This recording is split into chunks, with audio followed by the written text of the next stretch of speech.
अब हम शुरू करने लगे मॉनेटरी फिजिकल पॉलिसी का मिक्स और उससे हम लोग इंटरनल और एक्सटर्नल बैलेंसेस को कैसे ट्रीट करते हैं। ठीक है, ये चैप्टर 23 का हिस्सा है प्यूगल में। ठीक है, थॉमस प्यूगल की इंटरनेशनल इकोनॉमिक्स। तो पहले तो मैं आपको ये एक चीज़ समझाऊंगी जिसमें ये टेबल है, शायद आप लोगों को ये ट्रेड ऑफ समझ में आ रहे हो। अगर आप लोगों ने गेम थ्योरी थोड़ी बहुत भी पढ़ी है तो शायद उससे अंदाज़ा हो रहा हो कि ये बिल्कुल वैसी एक चीज़ है। ठीक है, तो कॉलम जो है वो आपको एक्सप्लेन कर रहा है स्टेट ऑफ डोमेस्टिक इकोनॉमी को, यानी कि या तो हाई अनएम्प्लॉयमेंट है या रैपिड इन्फ्लेशन है। अब आप लोगों को एक चीज़ तो पता होगी कि आपका अनएम्प्लॉयमेंट या एम्प्लॉयमेंट जो है वो इन्फ्लेशन के साथ ट्रेड ऑफ है। या तो आप एम्प्लॉयमेंट बढ़ाते हो यानी कि आउटपुट जो है, आउटपुट और इन्फ्लेशन ट्रेड ऑफ है। आउटपुट को बढ़ाना यानी कि एम्प्लॉयमेंट को बढ़ाना। ठीक है, और आउटपुट के बढ़ने से आपका इन्फ्लेशन जो है वो भी अफेक्ट हो रहा होता है। ट्रेड ऑफ चीज़ है। ठीक है, आउटपुट बढ़ेगा इन्फ्लेशन भी बढ़ेगा, या आउटपुट आपका कम हो रहा है तो इन्फ्लेशन जो है बढ़ रहा है। इस तरीके से जो है बेसिकली एक ट्रेड ऑफ है। ठीक है, तो आपके हाई अनएम्प्लॉयमेंट का मतलब ये है कि आपका आउटपुट जो है पहले से कम है और इन्फ्लेशन भी कम है। रैपिड इन्फ्लेशन का मतलब ये है कि आपके आउटपुट तो बढ़ रहा है, एम्प्लॉयमेंट भी बढ़ रही, मगर रैपिड इन्फ्लेशन यानी कि आपकी इन्फ्लेशन भी साइमल्टेनियसली बढ़ रही है। इसी तरीके से यहाँ पे आता है जो रोज है। रोज के शो कर रही है state of balance of payment. ठीक है, यानी कि बैलेंस ऑफ पेमेंट की दो कंडीशंस हैं, सरप्लस, डेफिसिट। क्योंकि जो बैलेंस होता है वो कभी भी प्रॉब्लम नहीं होता है, उसको आपको बैलेंस करने की ज़रूरत नहीं पड़ती है। ठीक है, तो सरप्लस है, state of balance of payment में सरप्लस है, डेफिसिट है। अब अगर इसको रीड कैसे करेंगे, इसको रीड करने का सबसे बड़ा मरहला होता है जो बच्चों को कंफ्यूज कर सकता है। इसके ग्राफ पे मैं भी आगे आऊँगी। ठीक है, हाई अनएम्प्लॉयमेंट है और साथ में आपके बैलेंस ऑफ पेमेंट में सरप्लस है, तो आप ईजियर मॉनेटरी पॉलिसी लगाओगे और ईजियर फिस्कल पॉलिसी लगाओगे। ठीक है, और ईजियर मॉनेटरी पॉलिसी नाम से वैसे तो आपको क्लियर हो जाना चाहिए, मगर स्टिल मैं इस चीज़ को लिख देती हूँ। ठीक है, तो एक नॉर्मल बिहेवियर है, इसको लिखते हैं यहाँ पे पहले।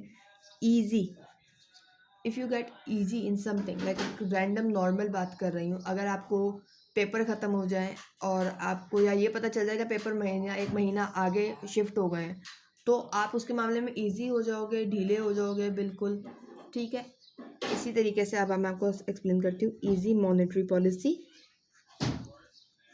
ठीक है, मॉनेटरी पॉलिसी के बारे में थोड़ी सी ढील देना यानी कि मनी सप्लाई का बढ़ जाना। ठीक है, इसी तरीके से टाइटर मॉनेटरी पॉलिसी क्या होगा, मनी सप्लाई का कम हो जाना। ठीक है, यानी कि इसी के साथ के जो मज़ीद बाकी टूल्स हैं मॉनेटरी पॉलिसी की जो वो यूज़ कर सकता है। ठीक है, इसी तरीके से इजी फिस्कल पॉलिसी क्या हो जाएगी, या तो गवर्नमेंट के एक्सपेंडिचर्स का बढ़ना या टैक्सेस का कम हो जाना। दोनों सूरतें हाल हो सकती हैं, दोनों सूरतें हाल में आईएस पे सेम इफेक्ट पड़ता है। ठीक है, और टाइटर मॉनेटरी पॉलिसी इसके एग्जैक्ट ऑपोजिट होगी, तो गवर्नमेंट स्पेंडिंग कम हो जाएगी या टैक्सेस बढ़ जाएंगे। ठीक है, अब ये चीज़ तो आपको बेसिक समझ में आ गई। अब मैं इसको एक्सप्लेन कर देती हूँ ज़्यादा आसानी से। ठीक है, ज़्यादा आसानी से समझ आ जाएगा। तो आपकी अनएम्प्लॉयमेंट ज़्यादा है और सरप्लस बैलेंस ऑफ पेमेंट में, तो आप ईजियर मॉनेटरी पॉलिसी अप्लाई करेंगे, यानी कि मनी सप्लाई को भी जो है वो बढ़ने देंगे, और फिस्कल पॉलिसी यानी कि गवर्नमेंट स्पेंडिंग को भी आप बढ़ने देंगे। ठीक है, अनटिल आप एक स्पेसिफिक पॉइंट तक आ जाए। ठीक है, अब इससे पहले आप लोग मंडल फ्लेमिंग मॉडल पूरा पढ़ के आ रहे होंगे तो आपको अंदाज़ा होगा कि मॉनेटरी पॉलिसी का अफेक्ट जो है बैलेंस ऑफ पेमेंट पे क्या होगा, फिस्कल पॉलिसी के चेंजेस की क्या इफेक्ट होंगे। ये पहले आप लोग पढ़ते आ रहे होंगे तो ये चीज़ आपको समझनी प्रॉब्लम नहीं करेगी। ठीक है, अब आगे चलते हैं। सरप्लस है बैलेंस ऑफ पेमेंट में, मगर जो आपकी इकोनॉमी है उसके अंदर इन्फ्लेशन ज़्यादा है, यानी कि अनएम्प्लॉयमेंट तो कम है। ठीक है, एम्प्लॉयमेंट तो है, आउटपुट जो है वो ज़्यादा है, मगर इन्फ्लेशन जो है वो भी अब ज़्यादा है। तो उसमें क्या यूज़ करेंगे, easier monetary policy and tighter fiscal policy, यानी कि मनी सप्लाई को तो बढ़ाएंगे मगर फिस्कल पॉलिसी जो है वो कम करेंगे, यानी कि गवर्नमेंट की स्पेंडिंग को कम करेंगे। ठीक है, अब नीचे आते हैं। हाई अनएम्प्लॉयमेंट है डोमेस्टिक में, यानी कि आपका इन्फ्लेशन भी कम है मगर आपका आउटपुट भी कम है और साथ में डेफिसिट है। तो फिर क्या करेंगे, आप मॉनेटरी पॉलिसी टाइट रखेंगे और ईजियर फिस्कल पॉलिसी अप्लाई करेंगे, यानी कि मॉनेटरी पॉलिसी टाइट का मतलब मनी सप्लाई को कम करना। ठीक है, यहाँ लिख देती हूँ छोटा कर। ठीक है। और ईजियर फिस्कल पॉलिसी का क्या मतलब हो जाएगा, ठीक है। इन द सेम वे यहाँ पे भी मैं लिख देती हूँ मनी सप्लाई का बढ़ना, गवर्नमेंट स्पेंडिंग का बढ़ना, ठीक है। ईजियर मॉनेटरी पॉलिसी है, मनी सप्लाई बढ़ रही है। टाइटर फिस्कल पॉलिसी है तो ये गवर्नमेंट स्पेंडिंग कम हो रही होगी, ठीक है। लास्ट वाला डेफिसिट है और साथ में रैपिड इन्फ्लेशन है, यानी कि आउटपुट ज़्यादा प्रोड्यूस हुआ है, अनएम्प्लॉयमेंट भी ज़्यादा है, मगर इन्फ्लेशन भी उतनी ज़्यादा है, और साथ में बैलेंस ऑफ पेमेंट में डेफिसिट है, ठीक है। तो इस सूरत हाल में आपको क्या कौन सी पॉलिसीज़ चलेंगी मॉनेटरी और फिस्कल की, वो चलेंगे टाइटर मॉनेटरी पॉलिसी और टाइटर फिस्कल पॉलिसी, यानी कि मनी सप्लाई को भी कम करना है, गवर्नमेंट स्पेंडिंग को भी कम करना है, ठीक है। IS और LM जो है वो दोनों के दोनों पीछे की तरफ शिफ्ट होंगे, यानी कि टूवर्ड्स लेफ्ट की तरफ जाएंगे, ठीक है। अब आपको ये चीज़ जो है अब हम समझेंगे ग्राफ के थ्रू, ठीक है जी। ये रहा ग्राफ, ठीक है। जाना पहचाना लग रहा होगा IS LM और FE, ठीक है। अच्छा, कई जगहों पे बैलेंस ऑफ पेमेंट करके BP भी लिखा होता है, तो उस चीज़ पे कंफ्यूज मत होइएगा, ठीक है। ये जो है रिलेटिवली कैपिटल जो है वो कैपिटल मोबिलिटी है यहाँ पे, यानी कि इंटरेस्ट रेट के छोटे से चेंज से भी आपका कैपिटल बहुत तेज़ी से बाहर शिफ्ट आउट हो जाता है, कैपिटल की फ्लाइट बहुत जल्दी चेंज हो जाती है, तो ये वो है, ठीक है। यानी कि इसमें आपका LM जो है वो रिलेटिवली स्टीपर है as compare to the balance of payment line, ठीक है। ये रहा IS आउटपुट, इंटरेस्ट रेट आ गया आपके पास y एक्सिस पे, और इन तीनों कर्व्स का जो E है इक्विलिब्रियम पॉइंट वो है आपका Y फुल, यानी कि आउटपुट लेवल, यानी कि full employment level of output, ठीक है। अब आप ये सारी चीज़ें देख रहे हैं, कितने पॉइंट्स बने हुए हैं यहाँ पे, हर हिस्से में हर एरिया में कोई ना कोई पॉइंट बना हुआ है। अब इस ग्राफ को इसके साथ लिंक करना है और हमने समझना है, ठीक है। अब यहाँ से शुरू होने लगी है सही वाली वीडियो, इसको आप लोगों ने डिटेल से समझना है, ठीक है। अब जो मंडल फ्लेमिंग मॉडल पढ़ते आ रहे होंगे उनको एक चीज़ पता होगा, यहाँ पे लिखती हूँ मैं, ठीक है। तो मंडल फ्लेमिंग मॉडल में आपने देखा होगा कि FE लाइन जो आप ड्रॉ करते हैं, ठीक है। अब LM और IS कहाँ जा रहा है वो उससे फ़र्क नहीं पड़ता, हम सिर्फ और सिर्फ यहाँ पे बैलेंस ऑफ पेमेंट लाइन की बात कर रहे हैं, ठीक है। बैलेंस ऑफ पेमेंट लाइन जो है इसके ऊपर वाला पार्ट जो होता है, यहाँ पे जितने पॉइंट्स होंगे वो पॉइंट होंगे जिस पे आपका बैलेंस ऑफ पेमेंट सरप्लस में जा रहा होगा, ठीक है। इन द सेम वे जो ये डाउन के पार्ट होंगे वो सारे के सारे जा रहे होंगे डेफिसिट के, ठीक है। इन द सेम वे ये आपका है Y फुल, ठीक है। ये लाइन नहीं, कोई ग्राफ नहीं शो कर रही, मैं सिर्फ दो पार्ट में इसको डिवाइड करना था, इस वजह से इस तरीके से एक लाइन ड्रॉ की है। आप इसको डॉटेड लाइन कर लें, बेशक आप लोगों की मर्जी, बस मैं आपको समझाना चाह रही हूँ, कॉन्सेप्ट क्लियर करना चाह रही हूँ, ठीक है। Y फुल यानी कि आपने जितना लेबर था अकॉर्डिंग टू दी थ्योरी, जितना आपके पास रिसोर्सेज थे, आपने उनको मैक्सिमम यूज़ करके आउटपुट प्रोड्यूस कर लिया है, ठीक है। पोटेंशियल आउटपुट जो होता है बेसिकली, तो Y फुल पे अब आप आ गए। अगर आप पीछे लाए कर रहे हैं, यहाँ पे फॉर एग्जाम्पल यहाँ पे कोई पॉइंट लाए कर रहा है, यहाँ पे आप लाए कर रहे हैं, तो क्या होगा, यानी कि इसको मैंने अभी आपको थ्योरी में समझाया था कि जो भी पहले टेबल में, कि आपका आउटपुट तो कम है, आउटपुट का कम होने का क्या मतलब हो जाएगा, आपके पास यहाँ पे अनएम्प्लॉयमेंट हो जाएगी। एक बुरी चीज़ हो रही है मगर साथ में एक अच्छी चीज़ हो रही है कि आपका इन्फ्लेशन नहीं है, इन्फ्लेशन या, ठीक है।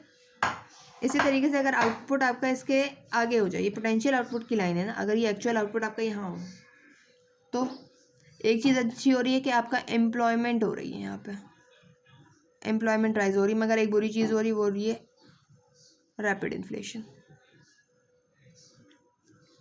ठीक है। अब ये जो दोनों चीज़ें हैं ना, दोनों ग्राफ जो मैंने अभी ये एक ही है सरप्लस डेफिसिट और एक ये वाला, ठीक है। ये याद करें, ये है आपका डोमेस्टिक की स्टेट का, जो भी मैंने आपको मैट्रिक्स करवाया है, टेबल करवाया है, जो ये आ गया वो, और ये आ गया बैलेंस ऑफ पेमेंट की स्टेट का, ठीक है। और इसी चीज़ को हम ग्राफ पे एक्सप्लेन कर लेंगे, ठीक है। चलें, अब मैं यहाँ रखने लगी हूँ स्केल अपना, ताकि आप लोगों को समझा सकूँ। ये देख लें, मैं यहाँ पे ब्लैक लाइन ड्रॉ कर रही हूँ ताकि मज़ीद विजिबल हो सके, ठीक है। मार्कर ले लूँ उस चीज़ के लिए। तो ये आपके आ गई FE लाइन यानी कि बैलेंस ऑफ पेमेंट लाइन, ठीक है। ये आ गई FE balance of payment line. FE slash करके बैलेंस ऑफ पेमेंट इसलिए लिखा है कि जैसे यहाँ गूगल में इसको FE लिखा गया है, मगर आई थिंक एप्पल यार्ड में या सेल्वाटोर में इसको बैलेंस ऑफ पेमेंट लिखा गया है। एप्पल यार्ड में I think balance of payment लिखा हुआ है, ठीक है। तो अब सिर्फ आपने फोकस कहाँ रखना है अपने इस बैलेंस ऑफ पेमेंट की लाइन पे, मैंने उसको बोल्ड किया है इसलिए, ठीक है। बैलेंस ऑफ पेमेंट के अबव वाले जितने पॉइंट्स हैं यानी कि CDFG, ये चारों के चारों पॉइंट्स जो हैं ये हो जाएंगे आपके वो पॉइंट्स जिस पे आपका बैलेंस ऑफ पेमेंट जो है वो सरप्लस में। यही मैंने आपको एक्सप्लेन किया ना इस डायग्राम में। ये देखें कि बैलेंस ऑफ पेमेंट के ऊपर के जितने भी पॉइंट्स होते हैं वो सारे क्या शो कर रहे होते हैं कि बैलेंस ऑफ पेमेंट में सरप्लस है, और जो बैलेंस ऑफ पेमेंट के नीचे लाया कर रहे होते हैं उन सारे पॉइंट्स में डेफिसिट है। यही एक्सप्लेन किया ना, तो वही चीज़ है यहाँ पे भी। यहाँ सरप्लस है, CDFG के ऊपर आपका जो है वो सरप्लस है, और BZIH इन चारों पॉइंट्स पे आपका बैलेंस ऑफ पेमेंट डेफिसिट में। ये क्लियर हो गया। ये तो आपको एक जो है state of balance of payment के हिसाब से ये पॉइंट सारे समझ में आ गए, ठीक है। अब जो आखिरी रह गया वो रह गया है आपका स्टेट ऑफ डोमेस्टिक इकोनॉमी, यानी कि अब हम किसको फोकस करेंगे, अब हम फोकस करेंगे हमारी इस वाई फुल वाली जो लाइन है इसको, ठीक है। वैसे तो ये मैंने पेंसिल से ड्रॉ की, मगर यहाँ पे वीडियो में मुझे ख़ास नज़र नहीं आ रही है, इसलिए मैं इसको जो है अब मैं ब्लू मार्कर से ड्रॉ कर रही हूँ ताकि समझाने में थोड़ी आसानी हो जाए। वैसे ये कोई लाइन नहीं होती है, ये मैंने आपको पहले भी क्लियर किया है, ये मैंने सिर्फ आपको समझाने के लिए एक स्ट्रेट लाइन ड्रॉ की है ताकि पार्टीशन हो सके, ठीक है। तो इसको जो है यहाँ पे तो वाई फुल का मैंने भी आपको एक्सप्लेन किया था कि आउटपुट ज़्यादा अगर आगे प्रोड्यूस हो रहा है तो आपकी एम्प्लॉयमेंट तो बढ़ रही है मगर रैपिड इन्फ्लेशन भी बढ़ रही है, ठीक है। इन्फ्लेशन भी ज़्यादा, यानी एक चीज़ तो अच्छी हो रही है मगर दूसरी साथ में कोई बुरी चीज़ ज़रूर हो रही है। This is the trade offs, ठीक है। In the same way output अगर कम प्रोड्यूस हो रहा है इकोनॉमी में तो अनएम्प्लॉयमेंट हो रही है, एक चीज़ बुरी हो रही है मगर एक चीज़ अच्छी हो रही है कि इन्फ्लेशन कम है, ठीक है। इसी तरीके से यहाँ होगा। अब यहाँ पे देखें, ये रहा आउटपुट की लाइन, ठीक है। इसके पीछे वाले पार्ट को मैं अगर छुपा दूँ, ठीक है, ये देखें, चलिए यूँ एक्सप्लेन करती हूँ, ठीक है। ये आउटपुट के आगे वाले पार्ट जो हैं तो F, G, H और I, इनके ऊपर क्या हो रहा होगा, आपकी एम्प्लॉयमेंट बढ़ रही होगी मगर साथ में इन्फ्लेशन भी रैपिड हो रही होगी, ठीक है। यानी कि कहाँ पे होंगे आप, ये रैपिड इन्फ्लेशन वाले पार्ट में, ठीक है, ठीक है। यही अब अगर मैं इसको पलटा दूँ और यहाँ ले आऊँ, ठीक है, यानी कि आपका अब आउटपुट जो है वो पीछे है आपकी फुल एम्प्लॉयमेंट लाइन से, ठीक है। ये आपकी फुल एम्प्लॉयमेंट की लाइन आ गई, ठीक, जो मैंने यहाँ पे ड्रॉ की है ये। तो DCBZ इन तीनों पे क्या हो रहा होगा, आपका अनएम्प्लॉयमेंट हो रही होगी मगर अच्छी चीज़ क्या होगी कि आपका इन्फ्लेशन कम होगा। क्लियर हो रही बात? तो उम्मीद मैं करती हूँ ये चीज़ें तो आपको समझ में आ गई होंगी। अब हम क्या करेंगे, अब एक एक पॉइंट के ऊपर कौन कौन सी सिचुएशन बन रही है और कौन कौन सी पॉलिसीज़ लगेंगी, अब हम वो स्टडी कर लेंगे। बस ये तो टोटल काम था, ठीक है। तो पॉइंट हमारे पास कौन कौन से हैं,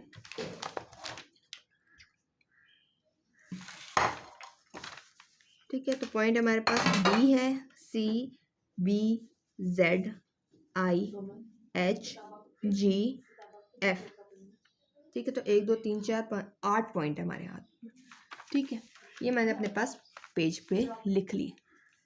अब बिस्मिल्लाह करते हैं D पॉइंट से।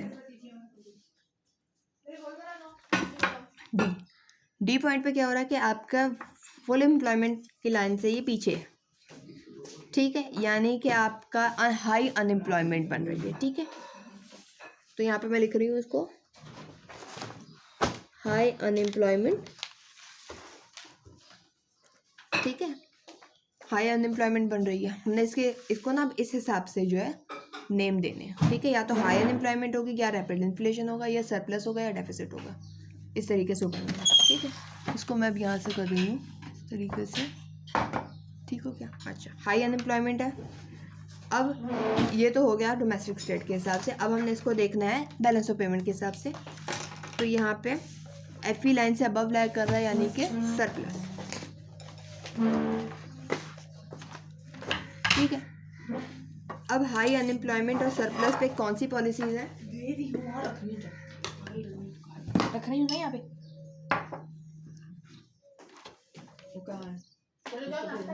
ठीक है, तो ये हाई अनएम्प्लॉयमेंट है और ये सरप्लस बन गया। तो इस पे क्या हो रहा है? ईजियर मॉनेटरी पॉलिसी और ईजियर फिस्कल पॉलिसी। तो यहाँ पे मैं क्या लिखूंगी कि मनी सप्लाई भी इंक्रीज किया जाएगा और गवर्नमेंट स्पेंडिंग भी इंक्रीज की जाएगी।